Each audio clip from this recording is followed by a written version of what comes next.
Ang susunod na programa ay nagpapatuloy dahil sa ating mga partners and supporters ng Greg Durante Ministry.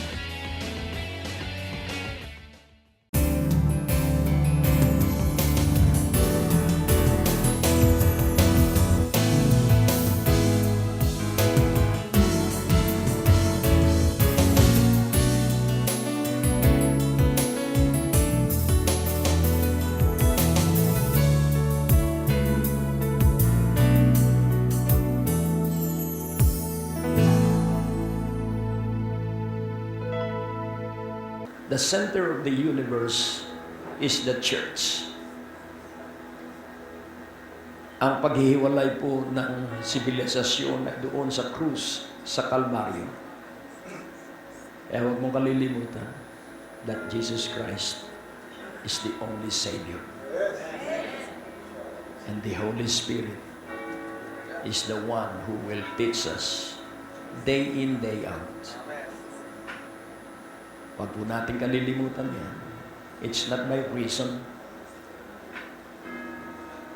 It is not our attainment, but it is the revelation of Jesus Christ.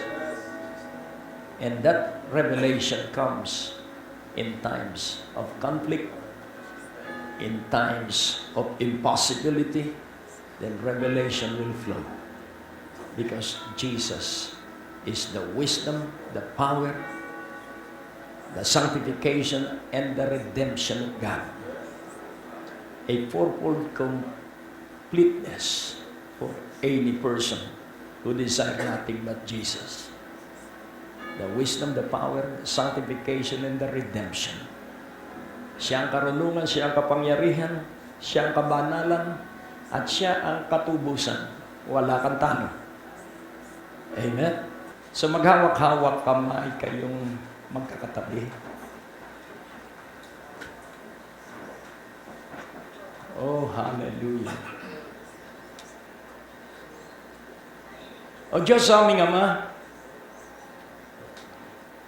hayaan mong sa pakikinig ay marinig namin ang lahat ng ibig mong iparating sa amin. At hayaan mong sa pagkamasunurin, kaming lahat ay maging dalisay. Maluwalhati ang banal at dakila mong pangalan sa pangalan ni Jesus. Amen. Amen! Hallelujah! Ang Diyos po ay napakabuti. So, ang titulo ng mensahe ngayong ika-6 na gabi, Foretaste of immortality. Foretaste of immortality. Lagyan natin ng E sa F-O-R-E. Foretaste of immortality.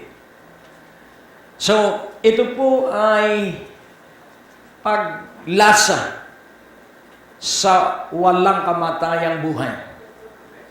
Naniniwala ka ba na nasa iyo ang walang kamatayang buhay? Amen. At ano ang katibayan at palatandaan batay sa salita ng Diyos na ikaw ay walang kamatayan?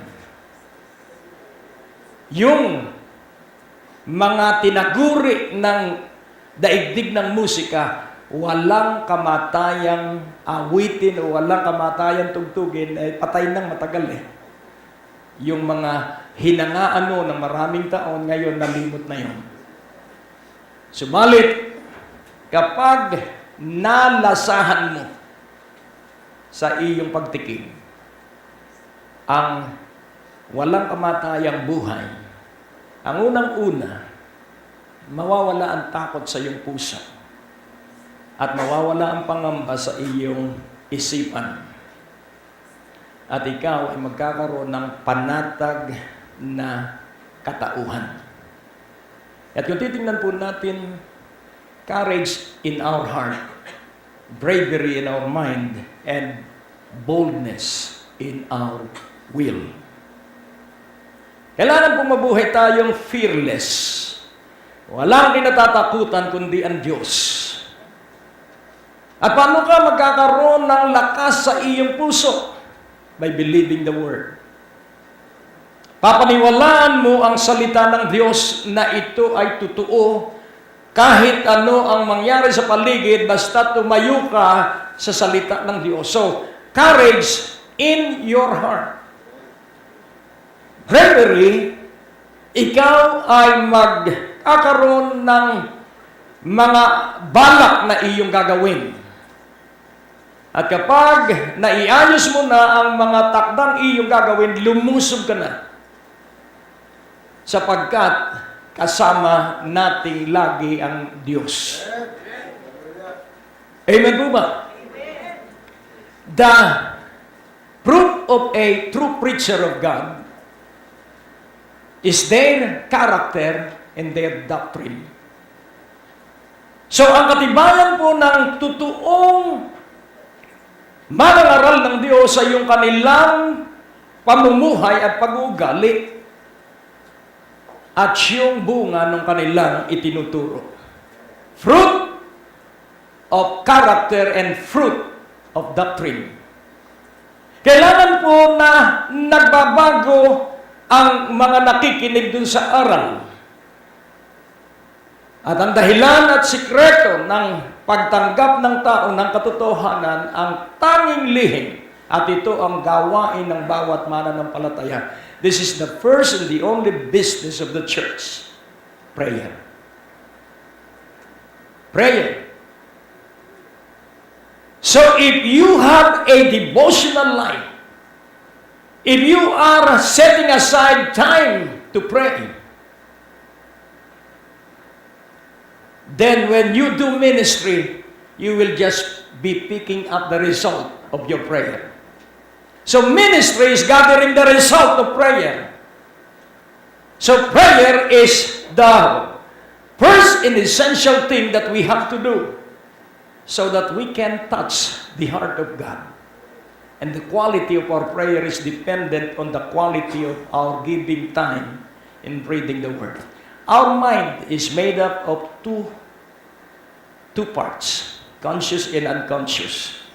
Ang ating pong isipan ay dalawang bahagi, yung conscious at yung unconscious. Nakikita ninyo ako because your mind is consciously aware that I am in front of you. Naririnig ninyo ako because your mind is conscious na may boses ako. Naririnig nyo ba ako? Say amen. Amen. Praise God. Nakikita nyo ba ako? Iwagayway ang kamay kung nakikita ninyo ako. Amen. So, pansinin po natin, yung pag-aakala natin na nakalimutan na natin yung pagtitipon. Paglabas natin every night, akala mo, nakalimutan mo na itong senaryong ito. Yes. Because mawawala itong senaryong ito, mawawala itong narinig mong ito mula sa iyong conscious part of the mind. Pero laging tandaan natin yung lahat ng nakita natin, yung lahat ng narinig natin, yun po ay iimbak ay sa subconscious. Kaya pag ang isang tao ay under sedation, kung ano-ano ang kinukwento. Because subconscious mind is a container of all the things that the person heard, experienced. So, everything is registered in the subconscious mind. And the work of the Holy Spirit is to remind. Amen? In John 14:26, sa Juan 14:26, ito po ang trabaho ng banal na Espiritu.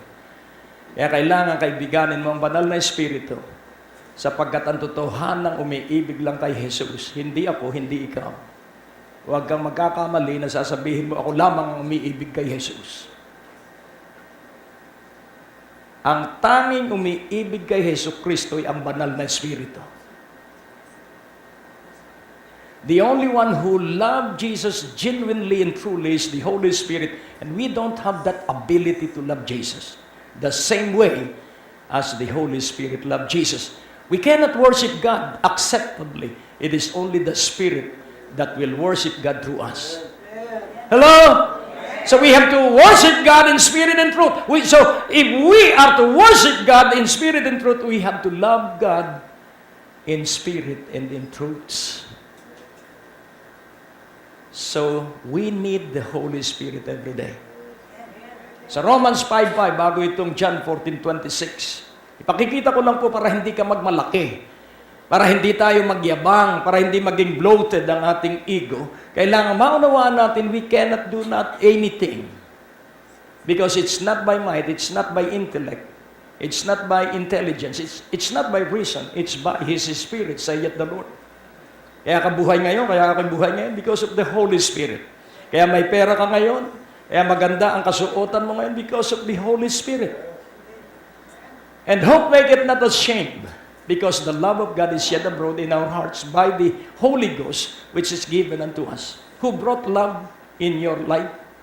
The Holy Ghost. So we can only love because of the Holy Ghost. Without the Holy Ghost, we cannot love. Iba po yung sinasabi ng mga awitin na sekular. Dahil yung mga pag-ibig na yon ay more on fondness. Iibigin kita kung ako'y iibigin mo. Kung hindi, sorry na lang. Pero ang tunay pong pag-ibig, masama man ang ugali, ang pag-ibig po ay nagtatakip ng lahat ng kasalanan. Love cover multitude of sin. Amen? Kaya kung tayo ay naiinis at nagagalit, yun tayo. Galit ako sa iyo pero mahal pa rin kita. Paano mangyayari yun? Galit pala, paano magkakaroon ng pagmamahal? That is deception. Dahil ang isang taong tunay na nagmamahal ay walang kahit katiting na galit. Kaya para tayo'y puspos ng pag-ibig, kailangan natin ng kapuspusan ng banal na Espiritu. Kaya sabi mismo ng Panginoon, without me, you cannot do anything. Amen? Without me, you are nothing. Do you believe that? Yes. Ako, with all my heart, naniniwala ako. Kaya hindi ko pwedeng hindi laging haranahin ng Panginoon sa pamagitan ng banal na Espiritu. So, 4 days of immortality. Magkakaroon ka ng lasa at magkakaroon ka ng pagkakataong maunawaan mo kung ano ang immortality, ang buhay na walang kamatayan. Love covers, not past tense, covers is multitude of sin. So sa Luke, sa Romans, sa John 14:26, but the Comforter, which is the Holy Ghost, whom the Father will send in my name, He shall teach you all things, and bring all things to your remembrance, whatsoever I have said unto you. The Paracletos, the Comforter. Why Comforter? Because we know not many things, but the Holy Spirit will teach us. Who is the teacher? It's not Jesus. Yes, when He walked on the face of the earth together with His disciples, He was the teacher at that time. But here Jesus said, the Holy Spirit is the teacher. Amen? So, sino ang tagapagturo? Ang banal na Espiritu. Sino si Jesus? Tagapagligtas. And He will be Savior until we reach His place. Kaya ang gawain ng Panginoon ay laging magligtas. Ikaw at ako'y laging iligtas sapagkat maraming tukso sa ating paligid. At unawain mong mabuti, it is not just professing that we believe God. Ang higit na mahalaga, there will be possession in your profession. Amen? Kaya maraming hilaw ng mga Kristiyano dahil hindi nila alam yung fundamental doctrine of truths. If you have the Holy Spirit, then you have the Comforter that comes from heaven. So aaliwin kang lagi. Dahil maraming misteryosong bagay sa ibabaw ng lupang ito. At ang banal na Espiritu lamang ang magsisiwalat at magtuturo kung ano. Alam mo ba kung saan naroon ang iyong kayamanan? Hindi po sa bangko. Dahil pag idiniklara na moneyless society ang buong daigdig, wala nang pwedeng magkapera, maliban na lang kung patatatak. Kaya kailangang matuto ka na paghandaan ang pagtitiwala sa banal na Espiritu every day. Amen? Kaya wag mong sasayangin ang bawat pagkakataon na ang Diyos ay nagbibigay ng pagkakataon na tayo makapag-aral. Sapagkat ang pag-aaral at pagkatuto ay magaganap lamang kung ikaw ay mahilig manalangin. Kailangan magkaroon ka ng devotional life in prayer. Kailangan hihingin natin ang bawat kailangan natin sa pamamagitan ng panalangin. Kaya't kapansin-pansin po, the Holy Spirit is our comforter. Ididikta niya kung ano ang ating tunay na kailangan. Kaya ito po'y relasyon sa banal na Espiritu. At kung unawain po natin na ikaw at ako ay pinili ng Diyos, hindi na niya tiningnan ang mahuhusay. Kaya kung ikaw ay palpak, pinili ka ng Diyos para ang kanyang kaluwalhatian ay makita sa iyo. Amen? Kung ikaw ay walang alam, ikaw ay kandidato sa kadakilaan. Sapagkat madaling turuan ng walang alam kaysa may alam. Dahil yung may alam, they will be argumentative. Makikipag-argumento siya sa Diyos.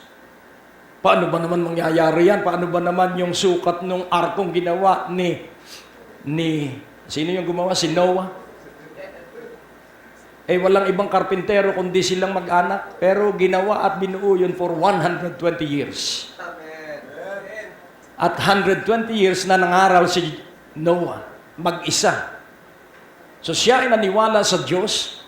Immortality is to keep on believing God. Hello? Sa John 17:3, this is eternal life. Ito ang buhay na walang hanggan. And this is life eternal, that they might know thee, the only true God, and Jesus Christ, whom thou hast sent.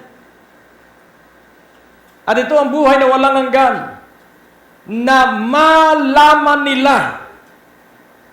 So, makilala nila ang tanging totoong Diyos at si Jesucristo na kanyang isinugo.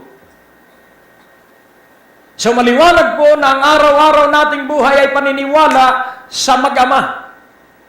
The Father gives love, the Son gives grace. Ang Ama ay nagbibigay ng buhay at ang Anak ang nagbibigay ng grasya at ang banal na Espiritu ang nagbibigay ng talento. Kaya yung talento mo ay galing sa banal na Espiritu. At dahil ikaw ay nagtatagumpay sa paggamit mo ng iyong talento, iibigin mo ang Ama. Magpapasalamat ka sa Anak. Sapagkat yung talentong ginagamit mo ang nagpapaunlad sa iyo, yung talentong ginagamit mo ang humahatak, it magnifies all the blessings of the earth. Kaya ikay magpupuri, ikay magdidiwang sa Diyos, ikay magpapasalamat sa Diyos. Sapagkat yung pinaghirapan ng pangkaraniwang taong 40 taong pag-iempleyo, pagkatapos ng retirement, gugugulin lamang pala sa kanyang paghina, sa kanyang pagtanda.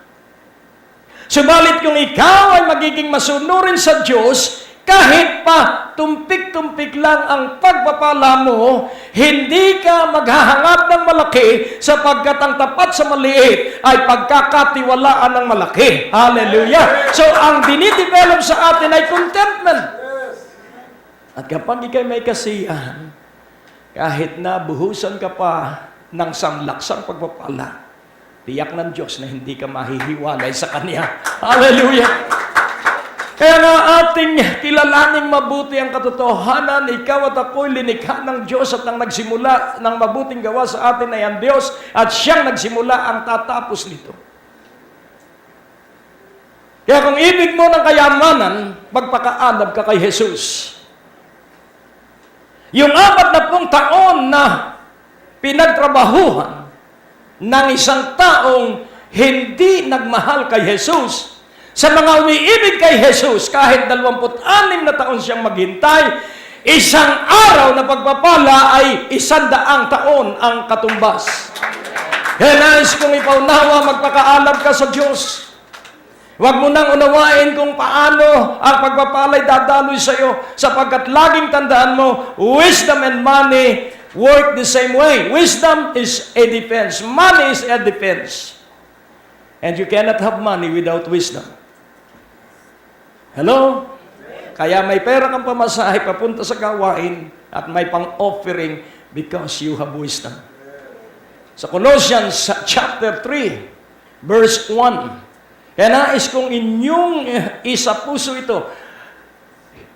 Hindi mo man isaulo itong naririnig mo, the Holy Spirit will remind you. Kaya pag may gusto kang maalaala, Holy Spirit, remind me, because He is the one who will make a remembrance of what is stored in your subconscious. May nawawala kang susi, banal na Espiritu, saan ko kaya naiwan yung susi? At re-recall yung iyong memory. At sasabihin nandun sa hakdin ng panalangin. Doon sa may paso sa harapan.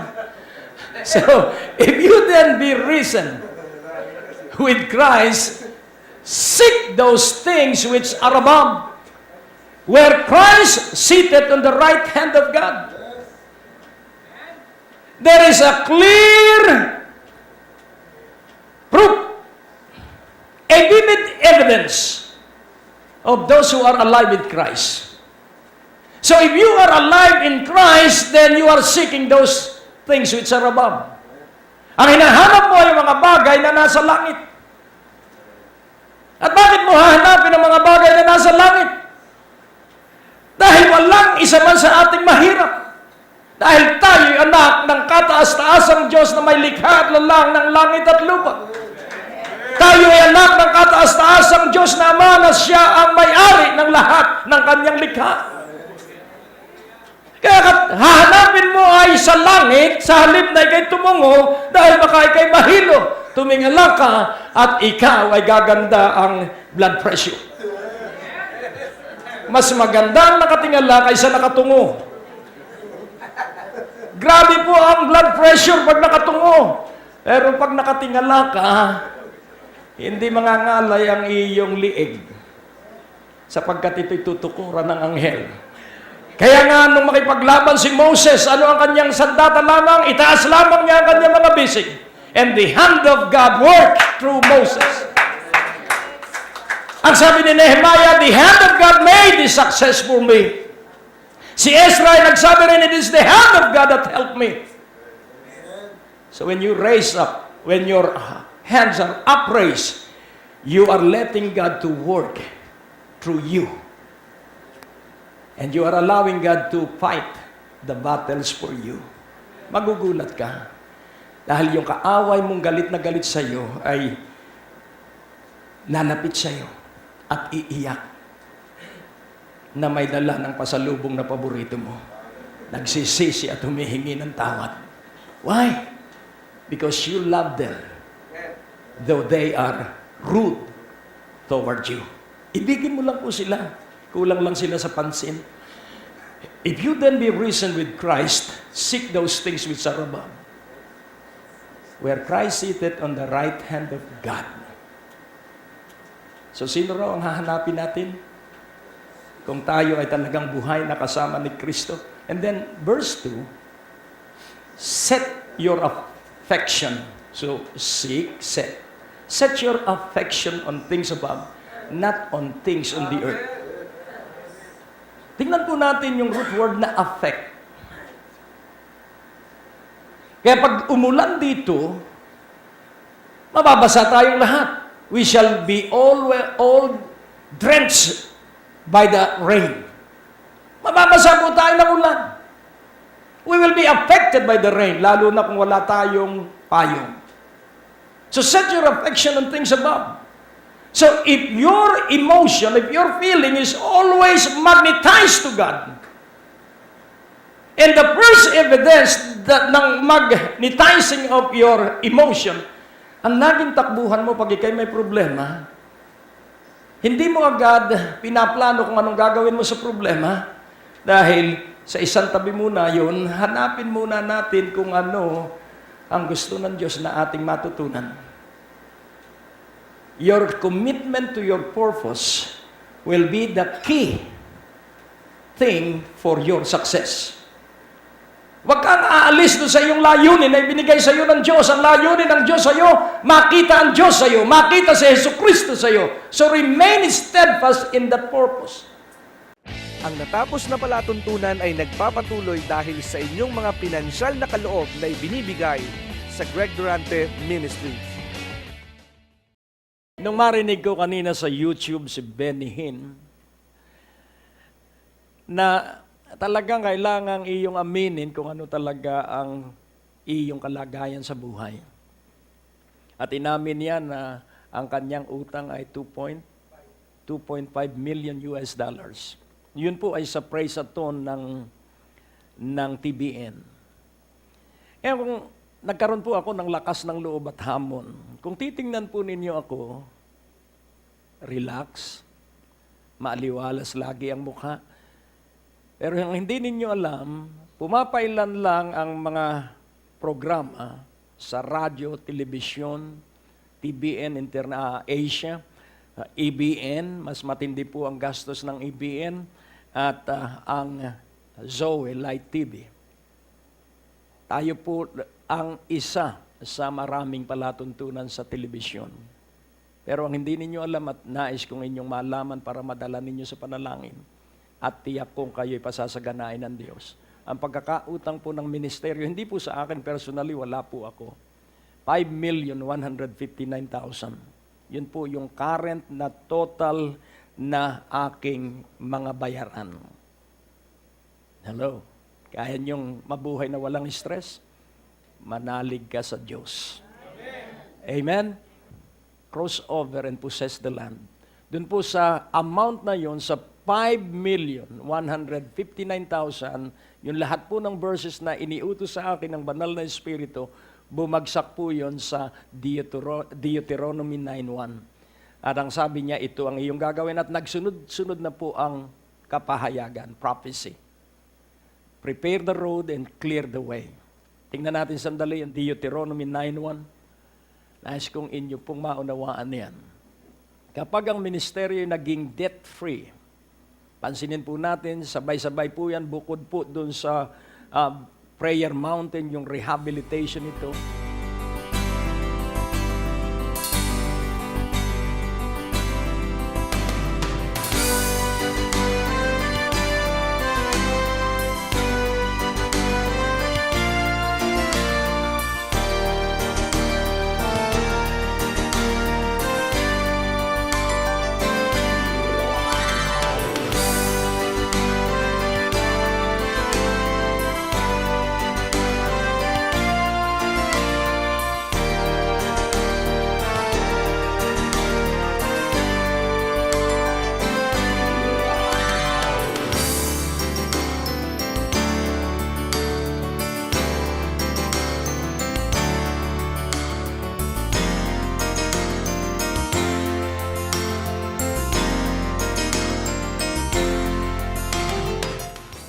Ang susunod na programa ay nagpapatuloy dahil sa ating mga partners and supporters ng Greg Durante Ministry.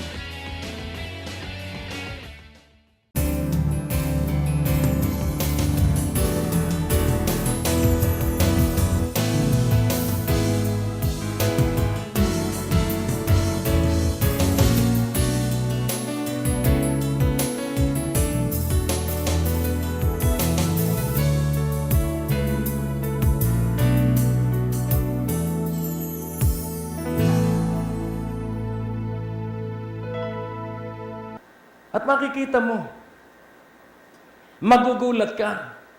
Kahit may dalahin ka, Kahit may kirot ka sa iyong katawan, hindi mo yun iniinda sapagkat ikay inaalalayan ng Diyos, ikay pinababanal ng Diyos sa iyong pagtitiwala sa Kanya. Hindi ang sakit ang nakakapagpabanal, yung iyong pagtitiwala sa Diyos sapagkat may kapahintulutan ng lahat ng bagay. Maging ang pagkalugi ay may kapahintulutan mula sa Diyos on how you will react or respond to the failures that you might encounter. Doon sa kabiguan mo, ano ang iyong magiging pagtingin? Kailangan pong nagpupuri ka sa Diyos. Sapagkat siyang nagpapala sa atin, siya rin ang susubok sa atin.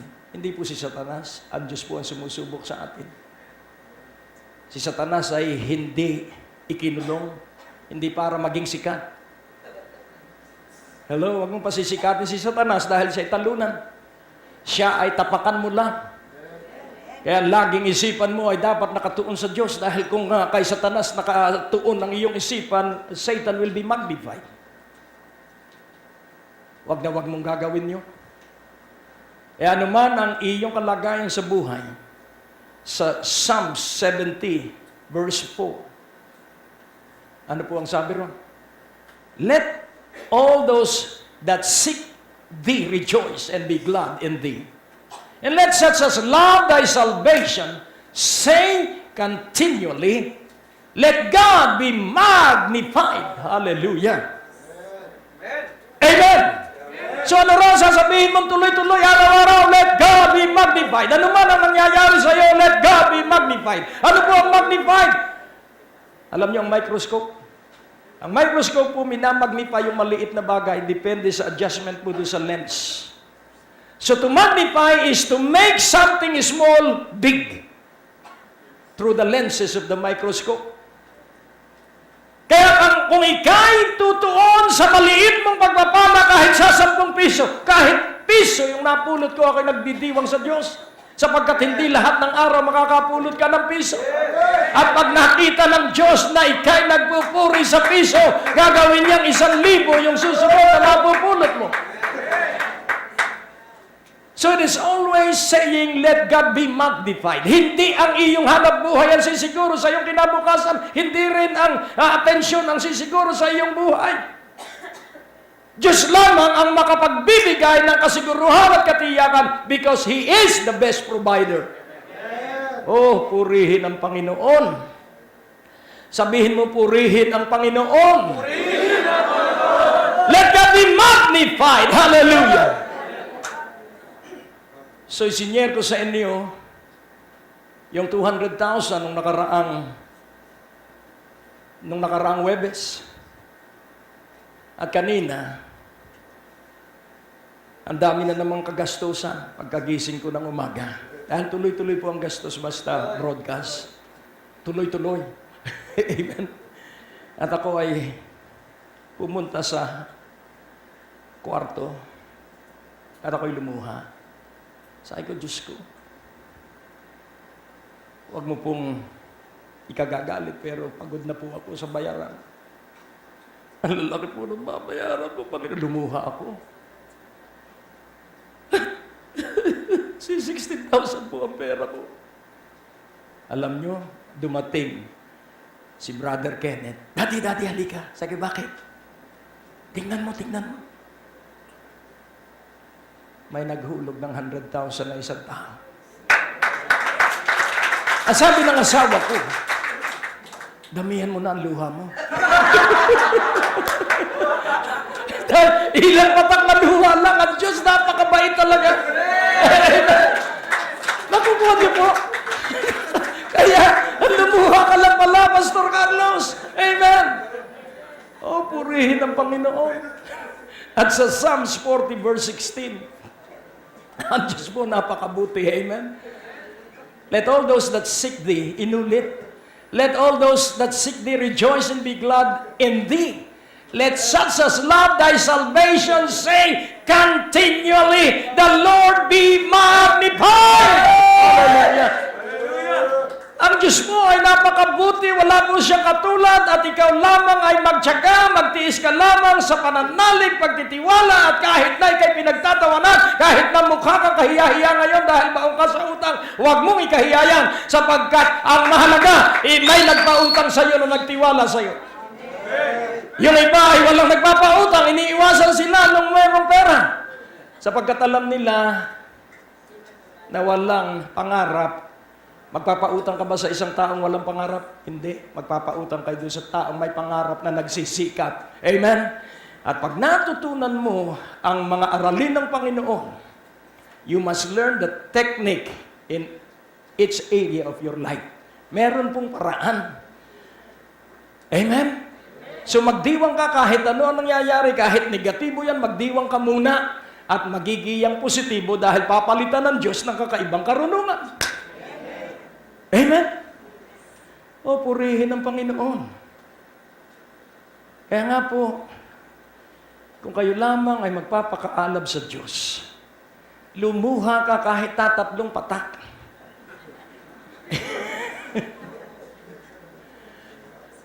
Nakukuha niyo?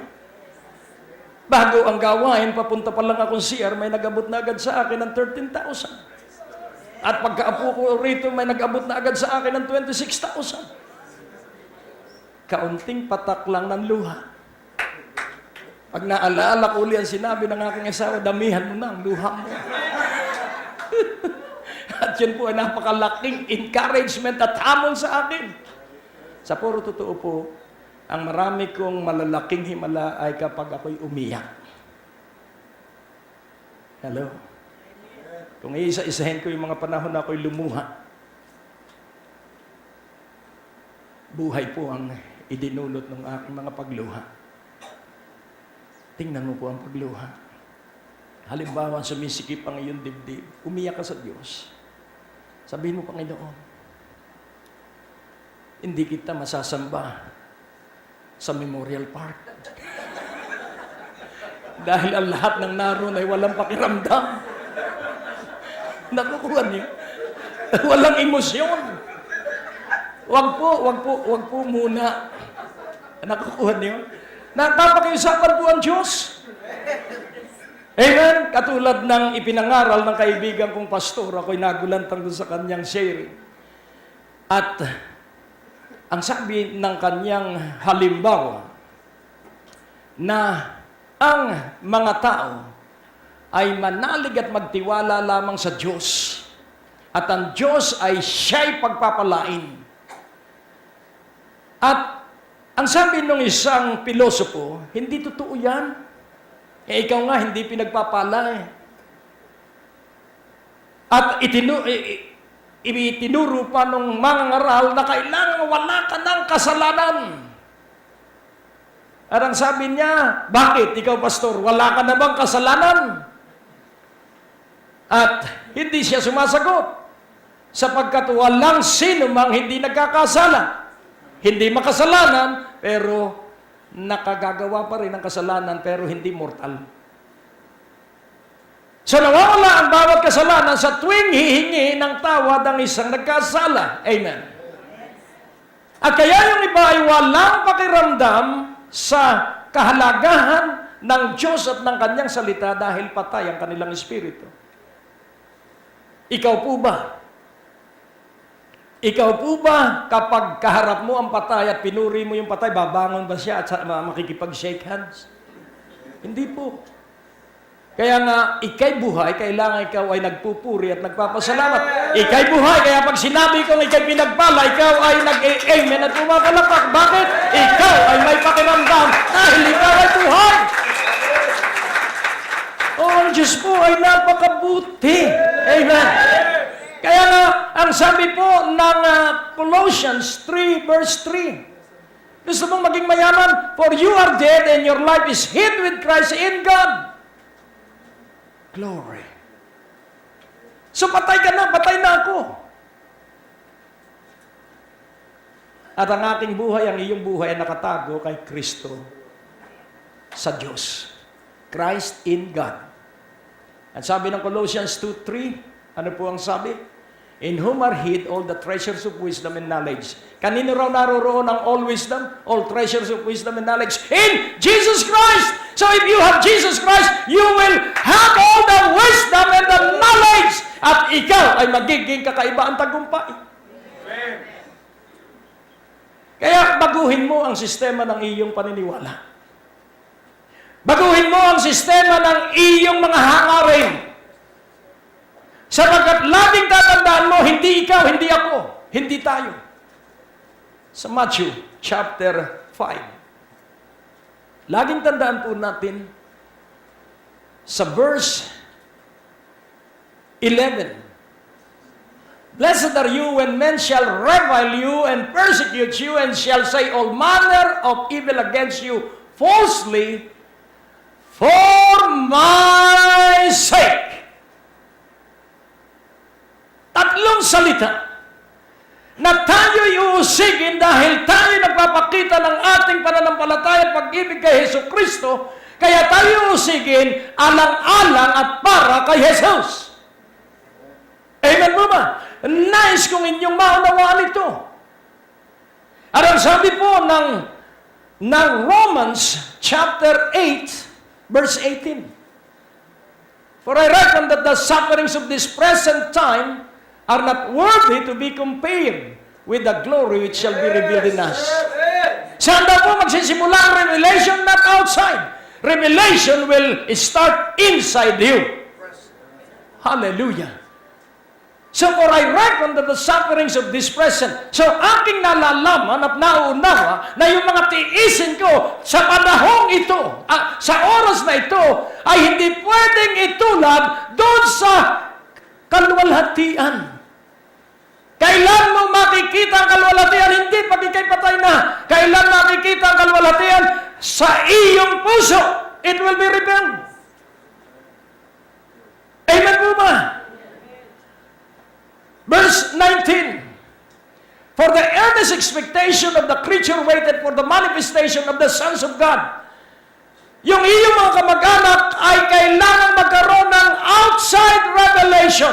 From your inside revelation, and you acknowledge that inside revelation, it will be manifest in your life, at yung mga nakapaligid sa iyo, makikita na ikay anak ng Diyos. Hallelujah! Oh, purihin ang Panginoon. So it is not only profession, but as well as possession, because the Holy Spirit is in complete control of your life. Mayaman ka. Sabihin mo sa iyong katabi, napakayaman mo. Sa verse 20, for the creature was made subject to vanity, not willingly, but by reason of him who had subjected the same in hope. Ansinin po natin yung word na vanity. Yun po ang isang meaning ay futility. Ang ibig sabihin ay of no use, of no value.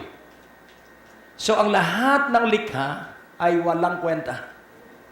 Payag ka ba na wala kang kwenta? Ako, payag akong wala akong kwenta dahil sabi rito, vanity, walang kwenta. For the creature was made subject to vanity. Kaya mo bang paputiin ang iyong buhok? Kaya mo bang baguhin ang iyong katawan? Oo. Pero, pag mali ang diet, magkaka-ulcer. May komplikasyon. So, subject to vanity, not willingly, but by reason of him who had subjected the same in hope. Kaya nga po, dahil nga ako'y walang halaga, dahil nga ako'y walang kwenta, kaya linalagyan ako ng banal na espiritu ng pag-asa. Hello? Dahil pag nawala ang pag-asa sa isang tao, kahit anong talino niya, mag-drug addict yan. Pero kapag ang pag-asa'y buhay, hallelujah, kahit na sumakit ang tuhod, siya ay magpapatuloy pa rin maalam sa Diyos. Why? Because God has subjected us to what? In hope. And then in verse 21. In verse 21. Because the creature itself also shall be delivered from the bondage of corruption into the glorious liberty of the children of God. Ano po ang ibig sabihin? So, dahilan bakit tayo ay walang kabuluhan at wala tayong magagawa sa ganang sarili natin? Dahil tayo ay itinalaga ng Diyos para umasang lagi sa Diyos. Amen po ba? Kapag hindi ka umasa sa Diyos, mahihirapan ka sa buhay na ito. Nakakabagot po ang buhay. Sa puro totoo lang. Pagmasdan mo ito, yung nakita ni Solomon sa Ecclesiastes. Ang pagtaas ng araw, bababa sa pinanggalingan ito. Tama po ba? Ang hanging amihan, magiging habagat, at ito ay iikot sa buong daigdig at babalik ito sa pinagmulan. Ang tao kapag ipinanganak ay ang isang sanggol. At pag ang tao ay tumanda, nawawala ang buhok. At tapos, nagiging parang sanggol ulit. Nakukuha niyo. So, kung wala kang pag-asa sa Diyos, manghihina ka. Kaya umasa ka sa Diyos dahil ang Diyos ang bahala sa atin sa ating pagtanda. Amen? Napakaganda po ng Biblia. Kaya sabi ni Solomon, sinubukan ko ang kayamanan at walang halaga pala ito. Sinubukan ko ang lahat ng babae. 1,000 ang babae niya, pero ako hindi ko ginawa yun. At sabi niya, isa lang ang matalino, yung Shunammite na babae, yung maitim. Pero sabi niya, walang kwenta ang lahat. Tanging ang may kwenta ay ang marunong takot sa Diyos at sundin ang kanyang mga utos. The conclusion of the whole matter is to fear God, because this is the whole duty of man. And when you fear God, you will uphold. When you fear God, you will hate evil. Job 28:28. Kaya kung may takot ka sa Diyos, hindi mo susuntukin ang iyong asawa. Kaya ang babae sa alinugot, sa tadyang, hindi sa siko. Sa tadyang, hindi sa tuhod. Kaya ang babae, minamahal. Kaya nga po ating unawaing mabuti, foretaste of immortality. And what is immortality? It is only God that never changes. Malachi 3:6. And it is also the Word of God that never changes. Matthew 24:35. Kaya nga unawain mong mabuti, if you desire to taste immortality, believe Jesus, believe the Father, live the Word. When you live the Word, mararanasan mo ang kaginhawahan, ang kapayapaan sa gitna ng kawalan kung tayo dumaraan doon. At kapag sanay ka ng may kasiyahan sa lahat ng bagay, sa kakabubuhusan ng matinding mga pagpapala. Kaya ang hamon ko sa inyo, ang susi po nito ay isa pong maalab na devotional life. Ako po, may mga oras na nakaupo lang ako, wala akong sinasabi, nakikinig lang ako, at pag minsan wala akong marinig, nakakatulog ako. Magigising ulit ako, na mayroong larawan pag minsan, at mayroong numero kadalasan, at sasaliksikin ko yung numero, at makikita ko kung ano yung layunin ng Diyos. Kaya nais kong ipaunawa sa inyo, picking up the grapes is the result of your hiding in the closet in prayer. Kung gusto mo ng promosyon, gumugol ka ng mataas na uri ng panalangin. Isolate yourself. Kung maaari, madaling araw tayo, gumising. Diyos ko, hindi po ako makapanalangin. Anong oras ka na magumising? 9:00. Bukas na ang television, bukas na taglalaro ng iyong mga anak. Hindi ka na nga makakapanalangin. Kailangan po ang panalangin ay suluhan. Kaya ayokong ako ipagdadrive. Gusto ko'y ako ang nagdadrive para ako ay solong umiiyak sa Diyos. Hello? Kaya nais ko pong ipaunawa, panalangin ang susi ng lahat. At ang isang tao ay magiging maalam sa buhay ng panalangin kung siya ay marubdob na pinupuspos ng pag-ibig ng Espiritu ng Diyos. The greatest lover of Jesus Christ is the Holy Spirit. You are greatly in love with Jesus because of the Holy Spirit. Ito po ang tandaan mo, hindi magtatapos ang 13 nights. Kakaiba na ang buhay mo. Ibang-iba ka na kaysa dati. So itaas mo ang iyong mga kamay. Naghahanap ang Diyos ng mananalangin. God is looking for someone who will intercede. Bagamat kaya niyang gawin ang mga plano niya, pero ayaw niyang gawin ito, ibig niyang mayroon tatawag sa kanya. Amen? Kaya Diyos ko, narito po ang iyong mga anak. Ika-6 na gabi at sila'y narito pa rin. Kaya wag na wag mong hahayaan dahil laging may laman ang kanilang kamay at nagkakaloob sila. Wag mong hahayaan na umuwi silang walang dala. Kaya puspusin mo sila ng kaginhawahan, ng kapayapaan sa kanilang puso't isipan.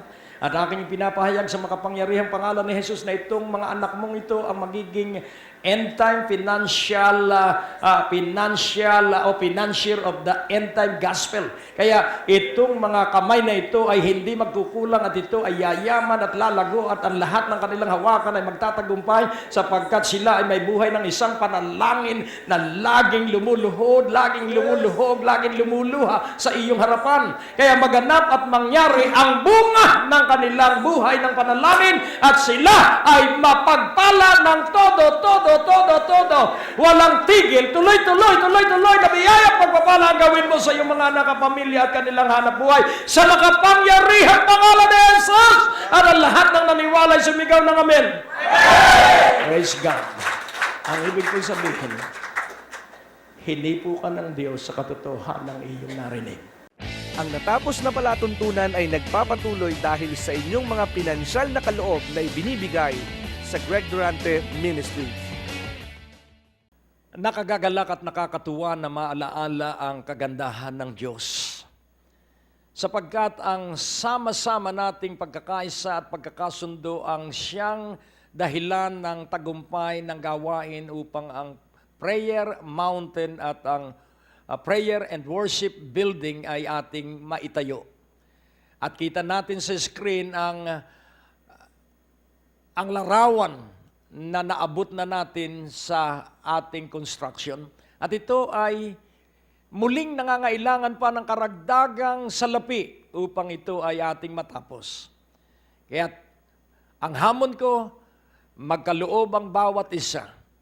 At kung kaya mong magkaloob ng halaga na sa iyong paniniwala ay makaluluwalhati at makalulugod sa Panginoon, halaga na hindi mo pa naisa sa gawa at hindi mo pa na ipagkaloob kailan paman.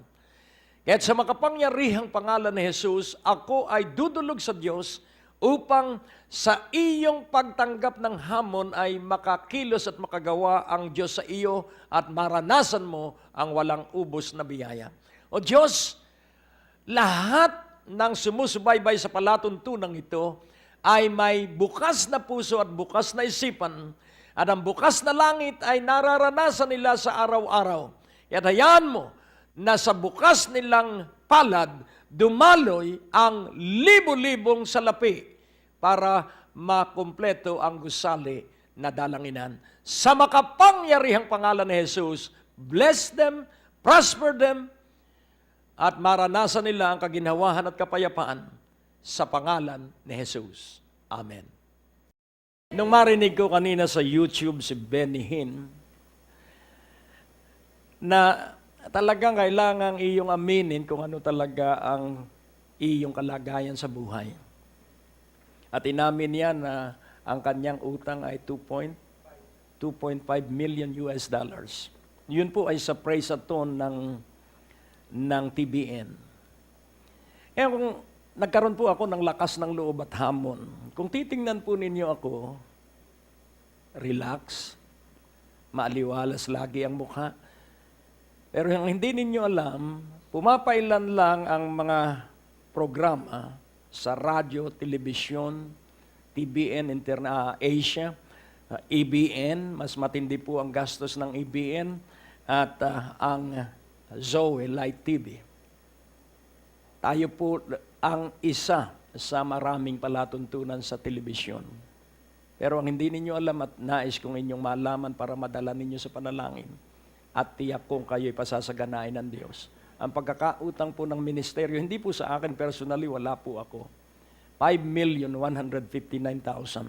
Yun po yung current na total na aking mga bayaran. Hello? Kaya niyong mabuhay na walang stress? Manalig ka sa Diyos. Amen? Cross over and possess the land. Doon po sa amount na yon, sa 5,159,000, yung lahat po ng verses na iniutos sa akin ng banal na Espiritu, bumagsak po yon sa Deuteronomy 9:1. At ang sabi niya, ito ang iyong gagawin, at nagsunod-sunod na po ang kapahayagan, prophecy. Prepare the road and clear the way. Tingnan natin sandali ang Deuteronomy 9:1. Nais kong inyo pong maunawaan yan. Kapag ang ministeryo ay naging debt-free, pansinin po natin, sabay-sabay po yan, bukod po dun sa prayer mountain, yung rehabilitation ito.